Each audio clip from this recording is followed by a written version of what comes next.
So you're thinking about buying or renting a true axe drill for doing food plot work and planting dove fields. You're probably wondering, will this drill plant corn? Will it plant sunflowers? In this video, I'm going to address a few of those questions. I've rented a true axe drill from the Soil and Water Conservation District last year for the first time, and boy was it a learning curve.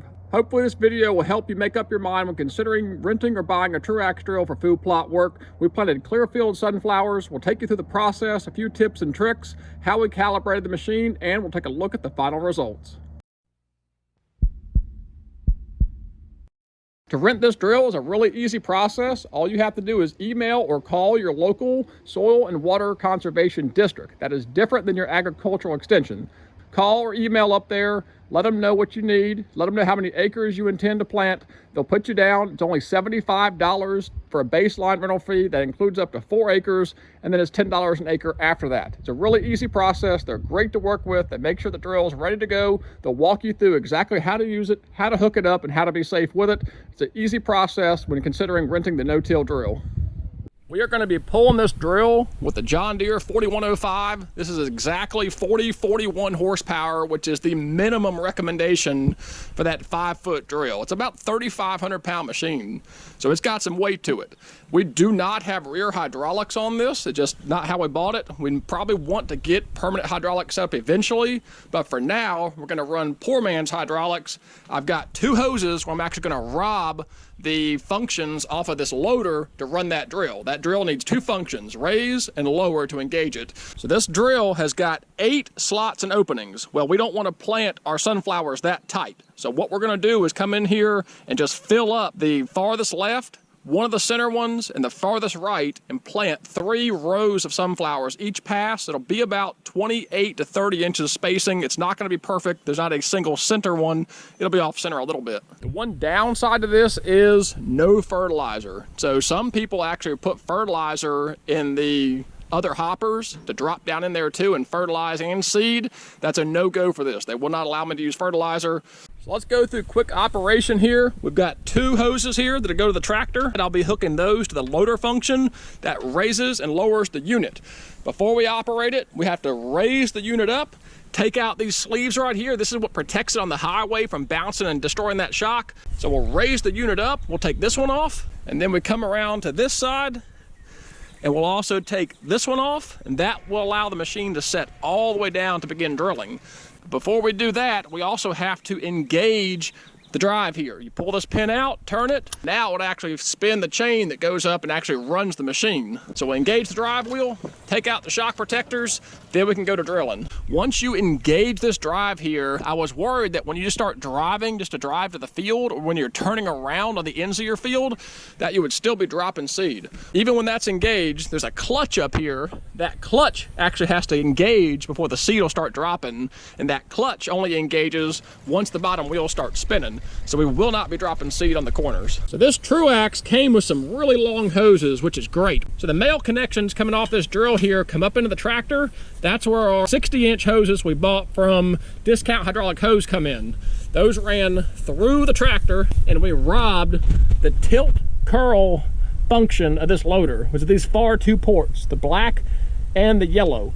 The tilt curl function we used off the loader to raise and lower this no-till drill. So the far left, if you're sitting on the tractor, far right now are your tilt curl. Those are the 2 functions we robbed. That way, to raise and lower that drill, all we had to do was left, right, tilt curl, raise and lower that drill. Made it really nice to run that thing. For 150 bucks, 130 bucks worth of hoses, we were able to run this drill with rear remotes without having to come in here and put a $400 or $500 rear assembly. But having it mounted to the lift arms made a huge difference. That allowed us to raise and lower this thing to run this machine nice and level. It's got rear safety lights on it, which is really nice, because you're not supposed to go over 20 miles an hour. So having your flashers on is really nice, easing up and down the road so you don't get rear-ended. It's safe. You got the big triangle on here, got your hazard lights on.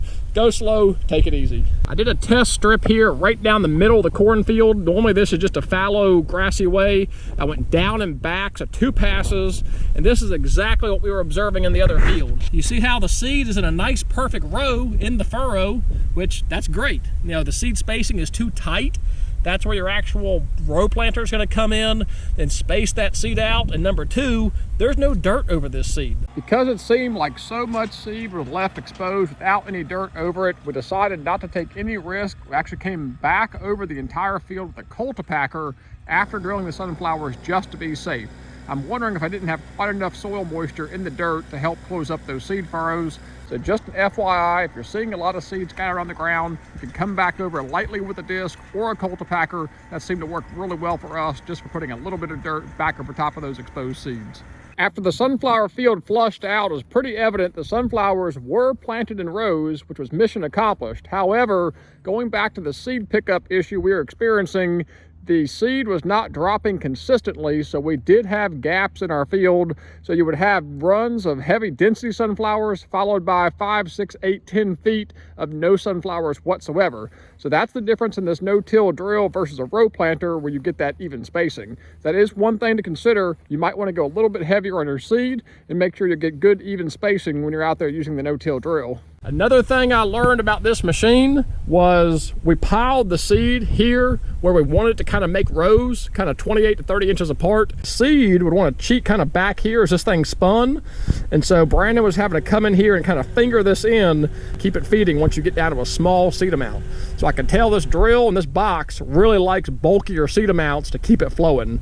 When you're only trying to put out 10 pounds across 3 different slots, you start running into seed feeding issues really quick. I know you're not supposed to ride on the back of these things, but having him ride back here, watching all this work, feeding these into the seed holes, made a big difference for us to allow us to get that 10 pounds put out evenly on that half acre. These little seed cups, what we were noticing was all the way open was dumping too much seed. You can hear it falling, but the first notch closed wasn't allowing enough seed to come out.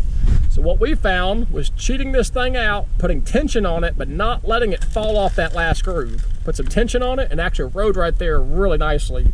That was just open enough to let that seed fall out without allowing it to completely fall out and dump on the ground. I ended up running this thing at full seed pickup capacity, 6 I believe it is. It's 0 through 6. We started at 3, went to 4, then realized we just were not putting enough seed out, jammed it all the way over to 6, and then ran these seed cups just about max open down here without being completely open.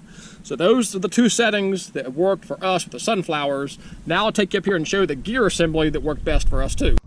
So this is the final setting we ended up going with on this drill for our clear field sunflowers, planting 10 pounds on half an acre, so about a 20 pound per acre rate.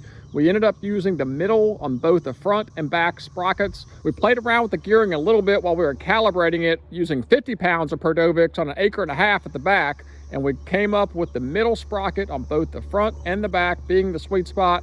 So just keep adjusting those chains until you start getting the desired seed amount out. Each seed and each seeding rate is going to be a little bit different, but using both the front and the middle seemed to be the sweet spot for us. So I've taken you through how to rent this drill, how to set it up, how to tow it, how to connect it. I even showed you a cheat code for how to use it, even if you don't have rear power beyond. I've showed you a few tips and tricks along the way. It's not going to be for everybody, but at the end of the day, for us, it did end up working for putting our clearfield sunflowers in rows. We ended up with a beautiful sunflower field for dove hunting. I'll probably run it again next year to try and build upon what we learned the previous year and try to perfect it even a little bit more. If you have any questions, please feel free to drop it in the comments below. But until next time, as always, thank you guys for watching. God bless. Take care.